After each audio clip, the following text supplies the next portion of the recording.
کہ آج 15ویں شعبان المعظم ہے. ہماری زندگی کے سالوں میں سے ایک نئے سال کی شروعات ہے.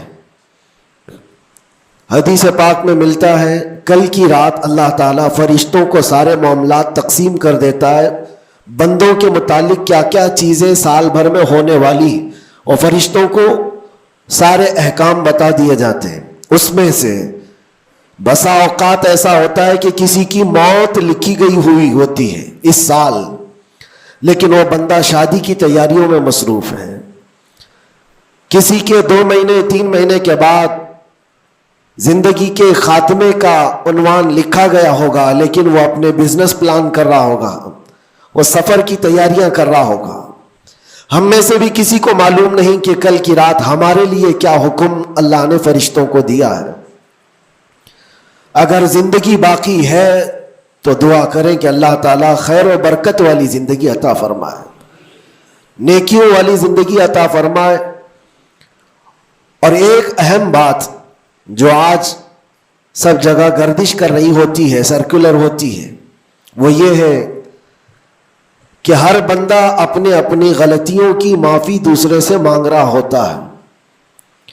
اور یہ اس لیے بھی ہے کہ سب نے شاید یہ حدیث سنی ہوگی کہ ان بڑی راتوں میں اللہ تبارک و تعالی سارے بڑے گناہوں کو معاف کر دیتا ہے، لیکن چند لوگ ایسے ہیں جو ان راتوں میں بھی معاف نہیں ہوتے.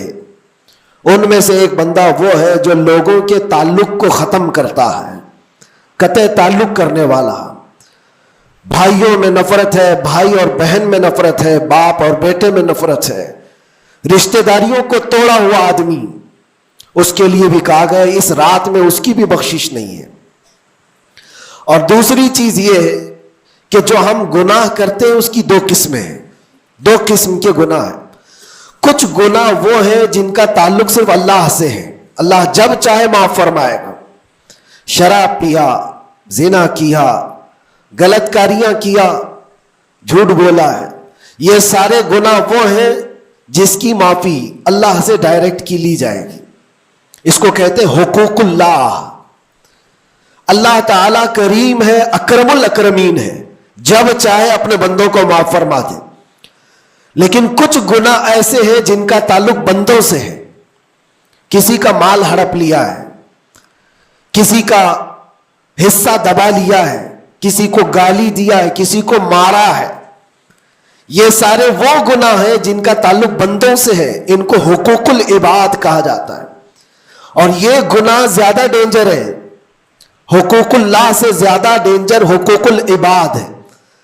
کیونکہ حدیث پاک میں ہے اللہ سے متعلق جو گناہ ہے وہ رب تعالیٰ جب چاہے معاف فرمائے گا، لیکن جو بندوں سے ریلیٹڈ ہے اللہ فرماتا ہے جب تک بندہ بندے کو معاف نہیں کرتا اللہ نہیں معاف فرمائے گا، اللہ معاف نہیں فرمائے گا. حضور پاک صلی اللہ تعالیٰ علیہ وسلم نے صحابہ سے پوچھا سب سے غریب آدمی کون ہے؟ تم جانتے ہو سب سے مفلس آدمی کون ہے؟ حضور صلی اللہ علیہ وسلم نے صحابہ سے پوچھا تو صحابہ نے کہا اللہ کے نبی زیادہ جانتے ہیں. آقا کونین صلی اللہ علیہ وسلم فرماتے ہیں سب سے زیادہ غریب قیامت کے دن وہ نہیں جس کے پاس پیسہ نہیں، مال نہیں، نیکیاں نہیں، وہ نہیں، بلکہ میرے آقا فرماتے ہیں قیامت کے دن ایک بندہ ایسا ہوگا جس کی نمازیں بھی بہت تھی، صدقات و خیرات بھی بہت تھے، حج بھی کیا تھا، زکوٰۃ بھی دیا تھا، عمرے بھی تھے، نفل عبادتیں بھی تھی، اس کی بہت نیکیاں لے کر کے آیا تھا.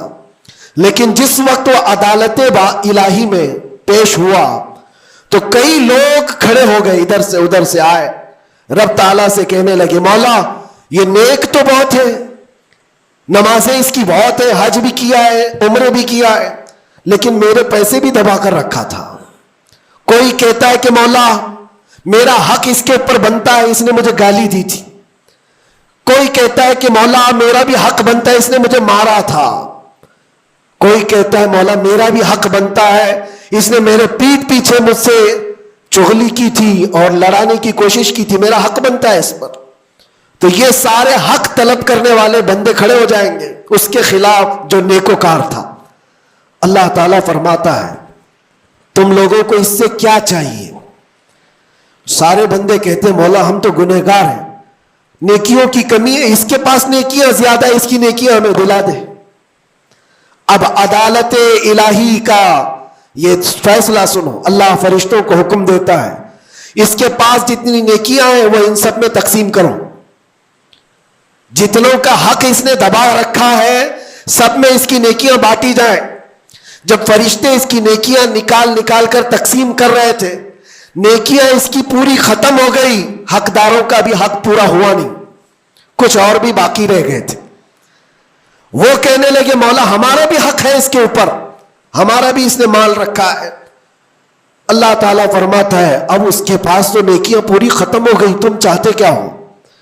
وہ گنہگار تھے, وہ کہتے مولا ہم یہ چاہتے کہ ہمارے گناہ اٹھا کر کے اس پر ڈال دیں, ہمارا بوجھ تو کم ہو جائے. حکم ہوگا رب تعالیٰ کا کہ اس کے اوپر ان کا حق بنتا ہے, لہذا ان کے گناہ اٹھا کر کے اس کے اوپر ڈالو. حدیث پاک میں میرے آقا فرماتے ہیں لے کے تو چلا تھا بہت ساری نیکیاں, لیکن وہاں سب بٹ گئی, الٹا دوسروں کے گناہ اپنے سر پر لے لیا اور سیدھے اس کو فرشتے جہنم میں لے کر جاتے ہیں. یہ قیامت کے دن کا سب سے مفلس آدمی ہے, سب سے غریب. اسی لیے اے لوگوں حقوق العباد میں کبھی گرفتار مت ہونا. دنیا میں کسی کا حق دبا کر مت رکھنا. کسی کو اگر تم نے اپنی زبان سے ایذا دیا ہے, تکلیف دی ہے, یا ہاتھ سے دیا ہے, یا کسی بھی طرح سے دیا ہے, تو قیامت کے دن اس کا حق لیا جائے گا, تمہیں اس کا حق دینا پڑے گا. اسی لیے شب برات آتی ہے تو سب لوگ ایک دوسرے سے معافی بھی مانگ لیتے ہیں. بندوں سے اگر تمہارا حق ہے تو بندوں سے معافی مانگ لو. اگر بندہ معاف کر دیا دنیا میں تو اللہ بھی معاف فرمائے گا, اللہ معاف فرمائے گا. لیکن معافی مانگنے کا ٹرینڈ آج واٹس ایپ اسٹیٹس بن گیا ہے. بہت آسان ہے اسٹیٹس پر رکھ دینے کا کہ میرے جس کے اوپر بھی حق بنتے ہیں میں نے ان کو معاف کیا, وہ مجھے معاف کر دیں. کسی کے پاس جانے کی ضرورت ہی نہیں, واٹس ایپ میں گھماتے رہ جاؤ. کیا اسی کو معافی مانگنا کہتے ہیں؟ معافی مانگنے میں آدمی کو جو انا ہے, جو تکبر ہے, جو شیطان اسے گھمنڈ دلاتا ہے, اسی توڑنے کے لیے تو اللہ نے معافی مانگنے کا حکم دیا ہے کہ جاؤ تم اپنے اس بندے سے معافی طلب کرو جس کے پاس جانے میں تمہیں شرم آ رہی ہے. اپنے نفس کو توڑو, اپنے انا کو ختم کرو, اپنے تکبر کو مارو. تمہاری بہن کا کوئی حق باقی تھا تو تم اگر یہ سوچتے ہو اس کے پاس کیسے جاؤں, وہ تو چھوٹی ہے, میں اتنا بڑا ہو گیا ہوں, کیا بہن سے بھی معافی مانگوں گا, میں چھوٹا ہو جاؤں گا. قدر کرو, آج تمہارے پاس وقت ہے, یہاں تھوڑی دیر کے لیے چھوٹا ہونا اچھی بات ہے.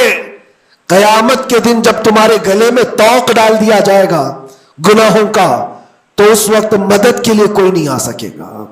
اس لیے میرے عزیزوں حقوق العباد میں گرفتار کبھی نہ ہونا. اللہ کے نبی صلی اللہ علیہ وسلم کے پاس ایک جنازہ آیا. حضور صلی اللہ علیہ وسلم جب جنازہ پڑھاتے تھے تو پہلے پوچھتے تھے اس پر کسی کا حق باقی ہے, کسی کا اس پر کوئی لینا دینا باقی ہے. جنازہ صحابی کا ہے.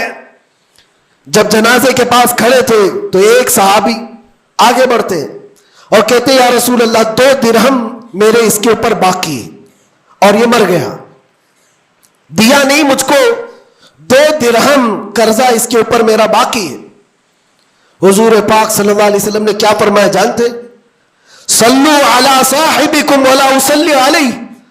اے لوگوں تم چاہو تو اس کا جنازہ پڑھ لو, میں نہیں پڑھوں گا. حضور پیچھے ہٹ گئے.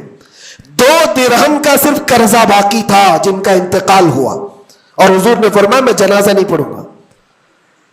سوچو آج 2 درہم کا بوجھ بھی کتنا بڑا ہوتا ہے. جنازہ رکھا ہے, حضور پیچھے ہٹ گئے.